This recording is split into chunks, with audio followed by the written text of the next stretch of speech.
ఉపాధి కోసం మలేషియాకు వెళ్లిన 6 నిర్మల్ జిల్లా వాసులు చేయని నేరానికి అక్కడ జైల్లో శిక్ష అనుభవిస్తున్నారు. ఈ విషయంలో బాధిత కుటుంబ సభ్యులు ప్రభుత్వానికి మొరపెట్టుకున్నారు. అయినా స్పందన కరువైంది. దిక్కుతోచని పరిస్థితిలో ఉన్న వీరు ఈ మధ్య ఖానాపూర్ నియోజకవర్గ బీఆర్ఎస్ ఇన్ఛార్జ్ ముఖ్యా జాన్సన్ నాయక్ను కలిశారు.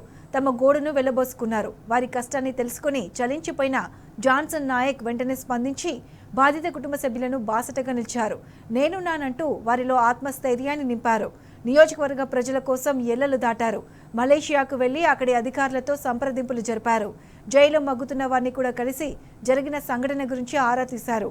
న్యాయవాదిని మాట్లాడి స్వంత ఖర్చులతో వారిని స్వదేశానికి తీసుకువస్తానని భరోసానిచ్చారు. ఈ నేపథ్యంలో బాధిత కుటుంబ సభ్యులు జాన్సన్ నాయక్ను కలిశారు. తమ కోసం ఎల్లలు దాటి కుటుంబ సభ్యులను విడిపించే ప్రయత్నం చేస్తున్నందుకు మనసారా కృతజ్ఞతలు తెలిపారు. అటు సాధ్యమైనంత త్వరగా బాధితులను మలేషియా నుంచి స్వదేశానికి రప్పిస్తానని జాన్సన్ నాయక్ చెప్పారు. ఉపాధి కోసం అనేసి మలేషియా అనే దేశంకి వెళ్ళిండు. సో అక్కడ అక్రమ ఏదో అనేసి వాళ్ళని జైలు వేసిండ్రు 6 మెంబర్స్ని.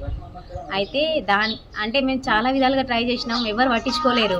అది పేపర్ అనౌన్స్మెంట్ అది ఇచ్చేసిండు. కాకపోతే మమ్మల్ని వచ్చి ఎవరు అడగలేరు, అసలు ఏమైంది ఏంది అనేసి కూడా అడగలేరు. అప్పటికి మేము చాలా విధాలుగా ట్రై చేసినాం. వాళ్ళు అక్టోబర్ 23 రోజు పడ్డ తర్వాత నెక్స్ట్ 2-3 డేస్కి ఏమో జాన్సన్ అన్న దగ్గరికి వచ్చినాం. అన్న సరే నేనున్నా, మీరు టెన్షన్ తీసుకోకండి, నేను చూసుకుంటా అనేసి మాట్లాడిండ్రు. మా తరఫున జాన్సన్ అన్న మలేషియా వెళ్ళడం జరిగింది. అక్కడ ఒక లాయర్ని కూడా అపాయింట్మెంట్ చేయడం జరిగింది. మా వాళ్ళని స్వతహాగా అన్నయ్యనే వెళ్ళి కలిసి వాళ్ళతో మాట్లాడి వాళ్ళ బాగోగులు అన్నీ వాళ్ళ చెప్పడం కూడా జరిగింది. సో మీకు నేనున్నా, ఎట్లయినా చేసి మిమ్మల్ని బయటికి తీసుకొస్తా అనే హామీ ఇచ్చి మేము చాలా మందితోని ట్రై చేసినాం. కాకపోతే ఎవరంతా పట్టించుకోలేము, మమ్మల్ని అడిగిన వాళ్ళే లేరు. ఇవాళ ఖానాపూర్ నియోజకవర్గం కడెం మండల్, దస్తూరాబాద్ మండల్ నుంచి ఉపాధి నిమిత్తం మలేషియా వెళ్ళడం జరిగింది. మలేషియాలో వాళ్ళు పనిచేసే దగ్గర ఇమిగ్రేషన్ రైడ్లో వాళ్ళను అరెస్ట్ చేయడం జరిగింది. గత సంవత్సరం అక్టోబర్ 28 వీళ్ళు 6 నా దగ్గరకు వచ్చి గత సంవత్సరం నన్ను అడిగితే నేను ఎంబసీకి ఈమెయిల్ పెట్టడం జరిగింది వాళ్ళు ఎక్కడున్నారని.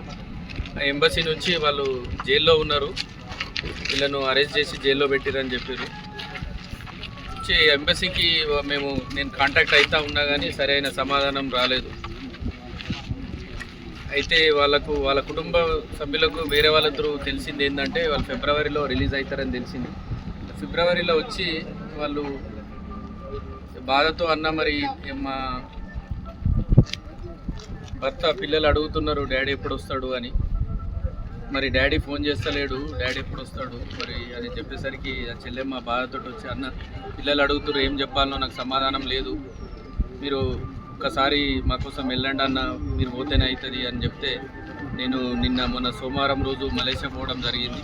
ఆ మలేషియా అధికారులతో మాట్లాడి వాళ్ళు ఎందుకు అరెస్ట్ అయినరు, వాళ్ళు పనిచేసే గోదాంలో కొన్ని అక్రమ ఆయుధాలు ఉన్నాయని చెప్పి వాళ్ళను అరెస్ట్ చేశారు. వాళ్ళది ఏం తప్పు లేదు, వాళ్ళు అక్కడ పనిచేస్తున్నారు.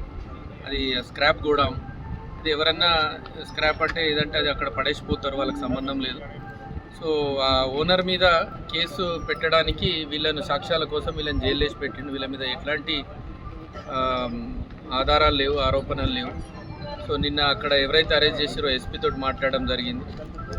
తర్వాత అక్కడ మలేషియా ఒక లాయర్ని మాట్లాడి నిన్న జైల్లో వెళ్ళి వీళ్ళను కలవడం జరిగింది. వాళ్ళకు ఏ ఆధారం లేకుండే నిన్న కలిసినాక కొద్దిగా భరోసా వచ్చింది. భరోసా వచ్చిండు వాళ్ళకు, అన్న వచ్చిండు మాకు. నేను వాళ్ళకు కూడా మాట ఇచ్చిన, ఆ లాయర్ తోటి మాట్లాడి వాళ్ళకు ఎట్లాంటి శిక్ష లేకుండా నామాత్రం ఇమిగ్రేషన్ పెనాల్టీ ఏదైతే ఉందో వాళ్ళ చట్టం ప్రకారం అది కట్టేసి ఫ్లైట్ టికెట్ బుక్ చేసి వీళ్ళ కుటుంబంతో ఉండేలాగున ఒక 20-30 రోజులలో వాళ్ళను తీసుకొస్తా అని చెప్పి మాట ఇచ్చిన, వాళ్ళ కుటుంబ సభ్యులకు కూడా మాట ఇచ్చిన.